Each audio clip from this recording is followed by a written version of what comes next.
മറ്റു വാർത്തയിലേക്ക് വർഗീയ ചേരിതിരിവിന് വഴിവെക്കുന്ന പരാമർശം തിരുത്താൻ മന്ത്രി സജി ചെറിയാനുമേൽ സമ്മർദ്ദം. ഇടതുമുന്നണിയെ ബാധിക്കുന്ന പ്രസ്താവനയാണ് സജി ചെറിയാൻ നടത്തിയതെന്നാണ് CPM-ലെ പൊതുവികാരം. പ്രസ്താവനയിൽ പ്രതിഷേധം ശക്തമാണ്. മന്ത്രി മാപ്പ് പറയണമെന്ന് സമസ്ത പൈതൃക സമ്മേളനം പ്രമേയത്തിൽ ആവശ്യപ്പെട്ടു. വിവാദത്തിന്റെ പശ്ചാത്തലത്തിൽ സജി ചെറിയാൻ മാധ്യമങ്ങളെ കാണാനും സാധ്യതയുണ്ട്. VV അരുണും CV അനുമോദും വിവരങ്ങളുമായി ചേരും. അരുണ്, ഈ പരാമർശവുമായി ബന്ധപ്പെട്ട് കഴിഞ്ഞ ദിവസം CPM-ന്റെ സംസ്ഥാന സെക്രട്ടറി പ്രതികരിക്കാൻ തയ്യാറായിരുന്നില്ല. അതിനുശേഷം സജി ചെറിയാൻ ഈ പരാമർശത്തിൽ ഉറച്ചു നിൽക്കുകയാണ് എന്ന് പറയുകയും ചെയ്തു. വിശദീകരണവുമായി മറ്റു കാര്യങ്ങൾ പറയുകയും മറ്റും ചെയ്തു. ഇത് പാർട്ടിയെ വല്ലാതെ പ്രതിരോധത്തിലാക്കി എന്നുള്ള ഒരു നിലപാടിലാണോ നേതാക്കൾ? തീർച്ചയായിട്ടും SNDP NS ഐക്യപ്രഖ്യാപനം വന്നതിന് പിന്നാലെയായിരുന്നു സജി ചെറിയാന്റെ വിവാദ പരാമർശം. SNDP ജനറൽ സെക്രട്ടറിയും അതുപോലെ തന്നെ NS ജനറൽ സെക്രട്ടറി ഒരുമിച്ച് അല്ലെങ്കിൽ ഒരേ സമയത്ത് ഏതാണ്ടൊരു സമയത്ത് വാർത്താസമ്മേളനം നടത്തുകയും കോൺഗ്രസിനെതിരെയും അതുപോലെ തന്നെ പ്രതിപക്ഷ നേതാവിനെതിരെയൊക്കെ വലിയ വിമർശനം ഉന്നയിക്കുകയും ചെയ്തപ്പോൾ അത് പ്രതിപക്ഷത്തെ ഒന്ന് അങ്കലാപ്പിലാക്കിയിരുന്നു. പക്ഷേ അതിന്റെ തിളക്കം, അതിന്റെ ഗുണം ഉണ്ടാകുന്നതിന് മുമ്പ് തന്നെ CPM-ആണ് പ്രതിരോധത്തിലേക്ക് പോയത്. അതിന് കാരണമായത് സജി ചെറിയാന്റെ വിവാദ വർഗീയ പ്രസ്താവനയാണ്. സജി ചെറിയാൻ ഇത് ആദ്യമായല്ല CPM-നെ പ്രതിരോധത്തിലാക്കുന്നത്. സ്വയം കുഴിയിൽ വീഴുകയും അതുപോലെ തന്നെ പാർട്ടിയെ കുഴിയിലാക്കുകയും ചെയ്യുന്ന സജി ചെറിയാന്റെ ശീലമായി മാറുന്നു എന്ന വിമർശനം CPM-നുള്ളിലുണ്ട്. ഈ വർഗീയ പരാമർശവും CPM-ന്റെ ലൈനല്ല എന്ന നിലപാട് ആദ്യ ദിവസം തന്നെ CPM-ന്റെ സംസ്ഥാന സെക്രട്ടറി വ്യക്തമാക്കിയിരുന്നു. പക്ഷേ പൂർണ്ണമായും സജി ചെറിയാനെ തള്ളിപ്പറയാൻ CPM തയ്യാറായിട്ടില്ല. സജി തന്നെ തിരുത്തട്ടെ എന്ന നിലപാടാണ് CPM-ന് ഉള്ളത്. എന്നാൽ അത് വലിയൊരു തിരിച്ചടി ഉണ്ടാക്കുന്നു എന്ന വിലയിരുത്തൽ CPM-ൽ ശക്തമാണ്. അതുകൊണ്ട് തന്നെ സജി ചെറിയാൻ ഈ പരാമർശം പാർട്ടിക്ക് അതൃപ്തിയുണ്ടെന്ന് മനസ്സിലാക്കിയാണ് സജി രണ്ടാം ദിവസം മാധ്യമങ്ങളെ കണ്ടത്. അപ്പോഴും താൻ പറഞ്ഞ കാര്യങ്ങളിൽ അതിന്റെ ഉദ്ദേശശുദ്ധി ശരിയെന്ന തരത്തിൽ സ്ഥാപിക്കാനാണ് സജി ചെറിയാൻ ശ്രമിച്ചത്. അതിനപ്പുറത്തേക്ക്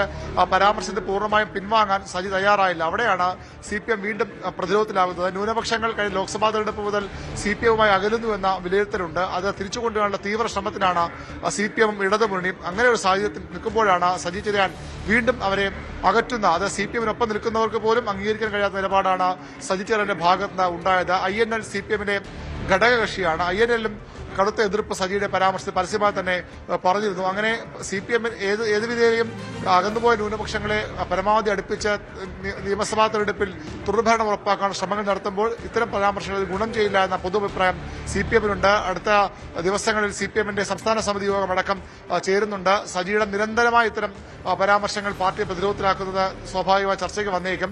അതിനു മുമ്പ് തന്നെ സജി നിലപാട് തിരുത്തി പറയാൻ സാധ്യതയുണ്ടെന്ന് അദ്ദേഹം ചെങ്ങന്നൂരിലാണുള്ളത്.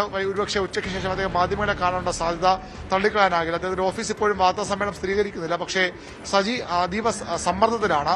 CPM-ഉം വലിയ പ്രതിരോധത്തിലാണ്. അതുകൊണ്ട് തന്നെ സജി ചെറിയാൻ വിവാദ പ്രസ്താവന തിരുത്തി പറയാൻ എല്ലാ സാധ്യതയുമുണ്ട്. VV അരുൺ വിവരങ്ങൾ പങ്കുവെക്കുകയാണ്. CV അനുമോദ് കൂടി ചേരുന്നു. അനുമോദ്, മന്ത്രി മാപ്പ് പറയണമെന്നാണ് സമസ്തയുടെ ആവശ്യം. നമുക്കറിയാം, ഈ ന്യൂനപക്ഷ വിരുദ്ധ പ്രസ്താവനകളിലൂടെ പാർട്ടി പ്രതിരോധത്തിലാകുന്ന ആദ്യമായല്ല. ഇപ്പോൾ സജി ചെറിയാൻ കൂടി ആ വഴിക്ക് വരുമ്പോൾ ചില്ലറ പ്രതിരോധമല്ല സൃഷ്ടിക്കേണ്ടി വരിക. NSS SNDP ഐക്യവുമായി ബന്ധപ്പെട്ട ഒരു എതിർപ്പ് സമസ്ത അടക്കമുള്ള ആളുകൾക്കുണ്ട് എന്നാണ് മനസ്സിലാകേണ്ടത്. അത്തരം ചില പരാമർശങ്ങളൊക്കെ വന്നിരുന്നു. ഇപ്പോൾ എന്താണ് ഇതിന്റെ വിവരം?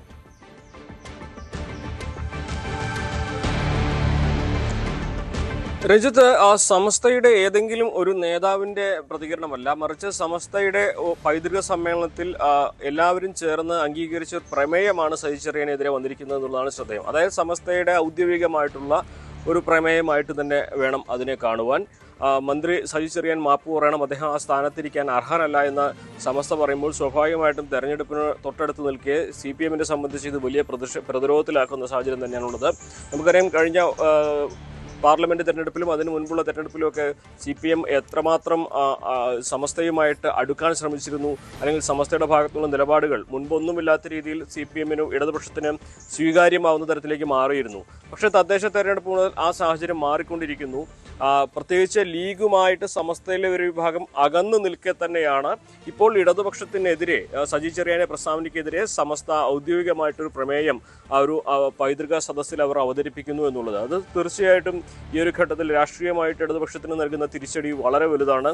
ഇതിനെ മറികടക്കുവാൻ ഏതൊക്കെ തരത്തിൽ അവർ ഇടതുപക്ഷം ഈ ഒരു സമസ്തയുമായിട്ട് അനുരഞ്ജനത്തിന് ശ്രമിച്ചാൽ പോലും സജി ചെറിയാന്റെ വിഷയത്തിൽ അവർക്കുണ്ടായ അതൃപ്തി അത് വലിയ തോതിൽ തന്നെ തെരഞ്ഞെടുപ്പിൽ സ്വാധീനം ചെലുത്തുമെന്ന് തന്നെ വേണം കരുതുവാൻ. ആ ഒരു ഘട്ടത്തിൽ സ്വാഭാവികമായിട്ടും ഇടതുപക്ഷം ഇത് മറികടക്കാൻ വലിയ തോതിൽ തന്നെ പാടുപെടുമെന്ന സാഹചര്യത്തിൽ സംശയമില്ല. പ്രത്യേകിച്ച് ലീഗുമായിട്ട് സമസ്തയ്ക്ക് ഒരു പ്രശ്നവുമില്ല എന്ന് പറയുമ്പോൾ UDF-നെ സംബന്ധിച്ചും മുസ്ലിം ലീഗിനെ സംബന്ധിച്ചും ഈ സമകാലീന രാഷ്ട്രീയ സാഹചര്യങ്ങൾ അവർക്ക് വലിയ തോതിൽ തന്നെ അനുകൂലമാവുന്ന ഒരു സാഹചര്യമാണ് അല്ലെങ്കിൽ അവസ്ഥയാണ് നിലവിൽ സംജാതമായിരിക്കുന്നത്. സമസ്തയുടെ ഈ ഒരു പ്രഖ്യാപനം അല്ലെങ്കിൽ ഈ ഒരു പ്രസ്താവന പല തരത്തിലും അതുകൊണ്ട് തന്നെ ഇടതുപക്ഷത്തിനെ പ്രതിരോധിക്കാൻ പാടുപെടുന്ന സാഹചര്യം തന്നെ തീർക്കും. പ്രത്യേകിച്ച് തെരഞ്ഞെടുപ്പ് തൊട്ടടുത്ത് നിൽക്കെ മുൻപ് നടത്തിയ പ്രീണന സ്വഭാവത്തിലുള്ള നടപടികൾ കൊണ്ട് മാത്രം ഈ ഒരു മുറിവ് അവർക്ക് ഉണക്കാൻ കഴിയില്ല എന്ന് വേണം വിലയിരുത്തുവാൻ. കൂടുതൽ വാർത്തകൾക്ക് news 18 Keralam YouTube channel subscribe ചെയ്യുക.